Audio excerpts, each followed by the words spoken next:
तो आप सबको स्वागत है सोलो लेवलिंग के एक और नए एपिसोड में। और आज मैं आपको एक्सप्लेन करने वाला हूँ सोलो लेवलिंग का सीजन 3 का एपिसोड 12। तो हम सबने पहले के एपिसोड में ये देखा था कि संजय ने गेटो यूजी से फाइट की थी, लेकिन ये फाइट कुछ ज्यादा सीरियस हो गई थी, इसलिए इनकी फाइट को बीच में ही रोकना पड़ा था। और अब इसके आगे तो हमें स्टार्टिंग में व्हाइट टाइगर गिल्ड के पास ले जाया जाता है, जहाँ बाइकोनू मनी मनी ये कहता है कि ये पॉसिबल है कि एक ऐसा हंटर एग्जिस्ट करता है जो स्ट्रॉन्ग होते रहता है, तो पता नहीं उस हंटर की वैल्यू क्या होगी। एंड संजय को रिक्रूट करने की कोशिश करना टाइम वेस्ट करने जैसा है, लेकिन कुछ और भी तरीके हैं जिससे टैलेंटेड हंटरों के साथ एक अच्छा रिलेशनशिप रख सकते हैं। इसके बाद बाइकुनो अपने मोबाइल में ये देखता है कि सर्च और डिस्ट्रॉय मिशन की जो लिस्ट है वो आ चुकी है, लेकिन इस जगह में बाइकुनो ये देखता है कि संजय का नाम लिस्ट में नहीं होता है। और इसके बाद यहाँ से सीन शिफ्ट होता है और हमें गोटोरो यूजी के पास ले जाया जाता है। और यहाँ गोटोरो यूजी अपने गिल्ड के वाइस गिल्ड मास्टर से बात कर रहा होता है। एंड गोटोरो यूजी सुकीमोटो को ये भी कहता है कि ये वह सच है कि साउथ कोरिया के अंदर एक स्किल वाला हंटर है, लेकिन यहाँ सुकीमोटो हंसते हुए ये कहता है कि कुछ भी हो, लेकिन वो आप जितना ताकतवर तो नहीं होगा।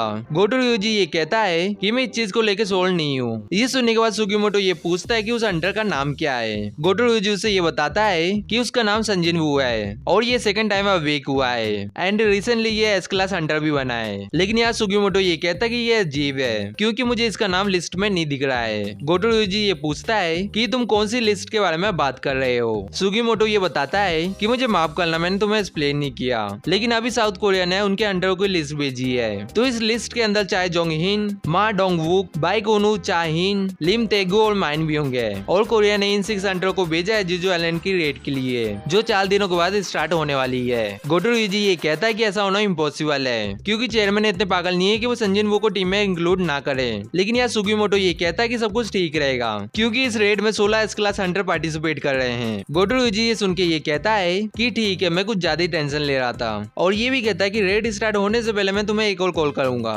सुकीमोटो कहता है कि ठीक है। और इसके बाद हमें व्हाइट डियर लेक के पास ले जाया जाता है जो जीजू आइलैंड के अंदर है। और इस जगह में एंड क्यून ये कहती है कि हम लोगों को इस आइलैंड को छोड़ना पड़ेगा क्योंकि इस जगह में एक भी फूड नहीं बचा है। इसकी वजह से जो हमारे बच्चे हैं वो अपने ही बच्चों को खा रहे हैं और इस जगह में एक भी फूड नहीं बचा है जो हमारे किंगडम के लोगों को सपोर्ट करे। तो इसलिए हम इस चीज को ऐसे ही नहीं छोड़ सकते और हम लोगों को एक स्ट्रॉन्ग सोल्जर भी चाहिए। आगे हम ये देखते हैं कि इस जगह में बहुत सारे एंट के एग होते हैं, लेकिन इस जगह में एक बहुत बड़ा एंट का एग होता है। एंड क्यून ये भी कहती है कि हम लोगों को एक पावरफुल सोल्जर चाहिए जो हमारे किंगडम के लोगों को लीड करे। ये सब हमारे किंगडम की भलाई के लिए है। अगर कोई भी एनिमी हमारे रास्ते में आएगा तो उसे डर के मारे हमारे सामने कांपना चाहिए। और अभी क्वीन ने जो बोला है वो सब जो बड़ा वाला एग है उसके अंदर जो एंट है वो सुन रहा होता है। और इस जगह में क्वीन ये भी कहती है कि तुम्हें स्ट्रॉन्ग होना होगा। जिससे क्वीन ये बोलती है वैसे ही जो बड़ा वाला एंट का जो एग होता है उसके अंदर का एंट अपने एग को फोड़ के बाहर निकलता है और ये एंट कुछ ज्यादा पावरफुल होता है बाकियों से। इसके बाद क्वीन ये कहती है कि तुम्हें जितना कंज्यूम करना है उतना कंज्यूम करो एंड स्ट्रॉन्ग बनो मेरे चाइल्ड। और इसके बाद यहाँ से सीन शिफ्ट होता है और हमें संजनवू के अपार्टमेंट में ले जाया जाता है, जहाँ हम ये देखते हैं कि रूम में सारी चीजें बिखरी पड़ी होती है। तो इसलिए संग जीना के गाल को पकड़ते हुए मनी मनी ये कहता है कि इस जगह में सब कुछ फैला हुआ है। ये देखने से ऐसा लग रहा है कि जब मैं डीमन क्रिस्टल के अंदर था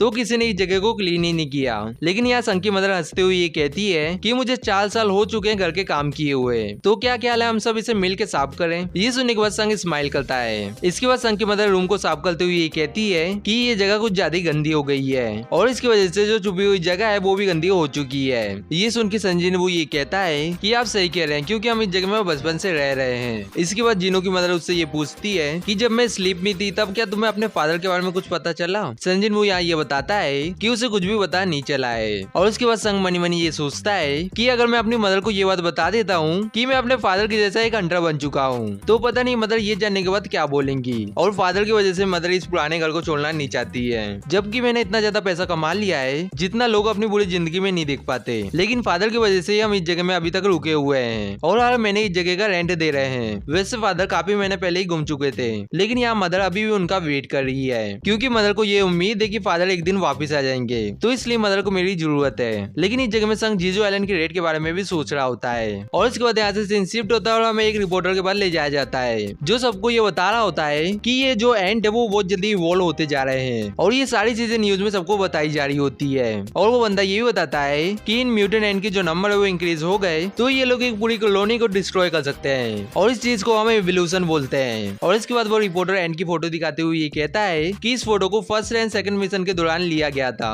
और शुरुआत में बस ये लोग जमीन में ही घूमते थे और ये एंट एक दूसरे से ज्यादा डिफरेंट भी नहीं दिखते थे, लेकिन जो इनकी साइज थी बस वो इंक्रीज हो गई थी और इस फोटो को थर्ड मिशन के दौरान लिया गया था। और आप सब ये देख ही सकते हैं कि ये एंड इंसानों जैसे खड़े हैं। इनका जो सर है वो भी छोटा हो चुका है, जिसकी वजह से वो अच्छे से मूवमेंट कर सकते हैं और ये लोग अपने 4 लेग का यूज अपने हाथ की तरह कर सकते हैं। और वो रिपोर्टर सबको ये भी बताता है कि ये लोग बस 2 साल के अंदर इतना चेंज हो चुके हैं। लेकिन ये बात यहीं पे खत्म नहीं होती है, क्योंकि जो आप अभी फोटो देख रहे हो उसे रिसेंटली लिया गया है जापान के एक आइलैंड से। एंड इन लोगों के पास ह्यूमन जैसे फीचर भी आ चुके हैं और अब इन्हें एंड के पास पंख भी आ चुके हैं। लेकिन ये सुनने के बाद एक पर्सन ये कहता है कि क्या अब ये चीज उड़ भी सकती है। ये सुनने के बाद रिपोर्टर उसे ये बताता है कि हाँ, ये एंट अब उड़ भी सकते हैं और इस रीजन की वजह से कोरिया और जापान ने एक यूनिट टीम बनाई है। इसके बाद वो पर्सन ये भी कहता है कि एक परफेक्ट हंटर भी इन जैसे डरावने बीच से दूर भागेगा। और इस पर्सन की साइड वाली फीमेल भी ये कहती है कि ये बात एकदम सच है। लेकिन कुछ भी हो, एक रिटायर्ड हंटर भी ज्वाइन हो रहा है इस रेड के लिए। आगे हमें ये दिखाया जाता है कि संजन वो कमेंट पढ़ रहा होता है और यहाँ एक बंदा कमेंट में ये पूछता है कि संजन वो लिस्ट में क्यों नहीं है। दूसरा बंदा कमेंट में उसे ये कहता है कि वो एक एस रैंक हंटर बन चुका है, लेकिन अंदर से अभी भी वो एक ई रैंक हंटर ही है जो डर के हमारे इस जगह से भाग गया है। और यहाँ और भी लोग कमेंट में संजन वो की बुराई कर रहे होते हैं। लेकिन यहाँ संजन वो ये सब देखने के बाद मनी मनी ये कहता है कि मुझे इन कमेंट से कोई भी फर्क नहीं पड़ता है, लेकिन मुझे जीना की टेंशन है। और यही एक पर्सन संजन वो को देख के ये कहता है कि ये संजन वो है ना। इसके बाद संजन वो को जिनो का कॉल आता है और यहाँ संग कॉल उठा के जिनो को ये कहता है कि जिनो अभी भी तुम होटल में रह रहे हो। लेकिन यहाँ जिनो संग को ये बताता है कि मैं होटल में नहीं रह रहा हूँ, क्योंकि मेरे मदर की वजह से मुझे एक नया अपार्टमेंट मिल चुका है और वैसे भी सर हमें अपने ऑफिस के लिए एक अच्छी जगह मिल चुकी है। अगर आपके पास टाइम है तो आप आके चेक कर सकते हैं। ये सुनने के बाद संग ये कहता है कि तुम्हें जगह मिल चुकी है और उसके बाद हमें ये दिखाया जाता है कि संग और जिनो अपने न्यू ऑफिस में आ जाते हैं। और यहाँ जिनो संग को ये भी कहता है कि सर आप गिल्ड को क्रिएट करेंगे तो आपको एक ऑफिस चाहिए होगा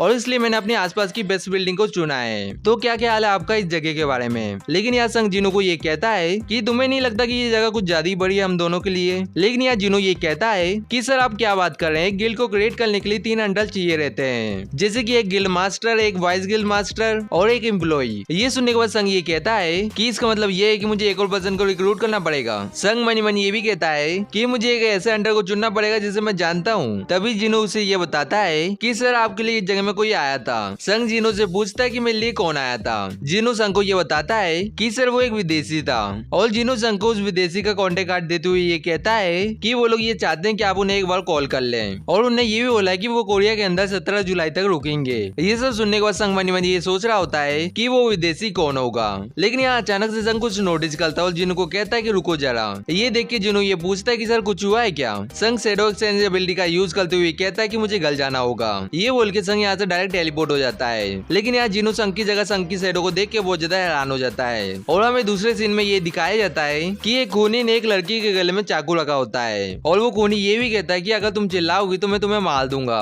और वो खूनी उस लड़की को ये भी कहता है कि तुम्हें ये बात पता है ना कि जग में कुछ लोग मारे गए थे। ये सुनने के बाद वो लड़की रोती हुई ये कहती है कि प्लीज मुझे मत मारो। लेकिन खूनी उसे ये कहता है कि इसी चीज की वजह से मुझे ये नेवरहुड बहुत ज्यादा पसंद है। लेकिन इसके पीछे से संग ये कहता है कि ये बात मैं जानता हूँ और मुझे भी ये नेवरहुड बहुत ज्यादा पसंद है। और संग उस खूनी से ये भी पूछता है कि तुम ये चीज कर क्यों रहे हो। लेकिन यह खूनी संग को ये कहता है कि तुम मुझे इस जगह में लेक्चर देने आए हो क्या। और वो खूनी ये भी कहता है कि मैंने इस चीज के बारे में कभी सोचा नहीं है, लेकिन अगर मैं तुम्हें इसका आंसर दूं तो ये करने में मुझे मजा आता है। इसके बाद डायरेक्ट खूनी संग के ऊपर अटैक कर देता है और वो संग के कंधों को पकड़ लेता है। और वो खूनी गर्व से ये कहता है कि मैं अपने से कमजोर व्यक्ति को देख लेता हूँ तो मुझे उस व्यक्ति को परेशान करने में मजा आता है। संग उस खूनी को ये कहता है कि मैं इस चीज से रिलेट कर सकता हूँ। यहाँ खूनी भी बहुत ज्यादा डर जाता है क्योंकि वो अपने चाकू से संजन वो को स्टैप कर ही नहीं पा रहा होता है। और यहाँ संजन वो उस खूनी से चाकू लेके उसके ऊपर स्टैप कर देता है। और संग उसे ये भी कहता है कि तुमने इस चीज का एक बार स्वाद ले लिया तो नॉर्मल जिंदगी में वापस जाना बहुत ज्यादा मुश्किल हो जाता है। और यहाँ हम ये देखते हैं कि संजन ने खूनी के पाँव में बहुत सारे स्टेप कर दिए होते हैं चाकू से, इसलिए खूनी बहुत ज्यादा दर्द के मारे चिल्ला रहा होता है। संग उस खूनी को ये कहता है कि ज्यादा अंधेरा होने से पहले मेरा घर जाना अच्छा नहीं होगा। वो जो इस जगह में लड़की होती है वो यहाँ से भाग जाती है। आगे संग खूनी से ये कहता है कि तुम जिंदा रहना चाहते हो तो तुम्हें आधी रात से पहले अपने आप को पुलिस के हवाले कर देना होगा। और यहाँ संग उस खूनी के शैडो में आयोल को छोड़ देता है। और यहाँ संग आयोल को ये भी कहता है कि इसने आधी रात से पहले अपने आप को पुलिस के हवाले नहीं किया तो इसे मार देना। संग खूनी को ये भी कहता है कि मुझे बहुत ज्यादा अच्छा लगेगा अगर तुम जिंदा बच गए तो। संग मनी मनी ये भी कहता है कि ये पक्का नहीं है कि जो मेरे आयोल के उनके पास कितना ज्यादा सवार है। संग जाते हुए मनी मनी ये भी कहता है कि कल के दिन जीजू आइलैंड का रेड स्टार्ट होगा। और उसके बाद हमें सुबह का सीन दिखाया जाता है जहाँ हेलीकॉप्टर आ चुके थे हंटरों को जीजू आइलैंड में ले जाने के लिए। और उसके बाद हमें गोटोरो यूजी के पास ले जाया जाता है। गोटोरो यूजी मनी मनी ये सोच रहा होता है है कि जब मैं संजीव से फाइट कर रहा था, जब मुझे ऐसा लगा था कि मैं मरने वाला हूँ। और ये एपिसोड यहीं पे खत्म होता है। और अभी तक आपने वीडियो को लाइक और चैनल को सब्सक्राइब नहीं किया तो वीडियो को लाइक करके चैनल को सब्सक्राइब कर लो और जो नोटिफिकेशन है उसे भी ऑन कर लो। और जाने से पहले हमारे मेंबर जेसन सिंह को एक बहुत बड़ा शाउट आउट। एंड हम सब मिलेंगे किसी नेक्स्ट वीडियो में। सायोनारा।